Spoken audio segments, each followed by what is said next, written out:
ఎప్పటినుంచో ఒక డ్రీమ్, చేతిలో ఒక కెమెరా, కళ్ళలో ఎన్నో కథలు. అప్పుడు డబ్బులు లేవు, తర్వాత టైం లేదు, మధ్యలో బాధ్యతలు. డ్రీమ్ మాత్రం ఎక్కడికి పోలేదు, హార్ట్లో అలాగే ఉంది.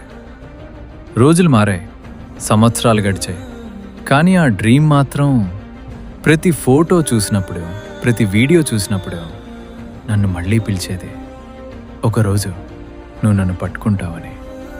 ఇవాళ చాలా సంవత్సరాల తర్వాత ఆ రోజు వచ్చింది.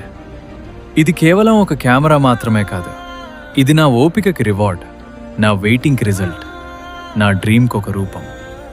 ఇప్పటినుంచి నేను చూసే ప్రతి క్షణం ఒక కథ అవుతుంది, ప్రతి క్లిక్ నా జర్నీకి ఒక జ్ఞాపకం అవుతుంది. ఇది మొదలు మాత్రమే. సరే కానీ మావా, మన క్రేజీ విజయ్ ఛానల్ని సబ్స్క్రైబ్ చేసి పెట్టుకో. మళ్ళీ కలుద్దాం.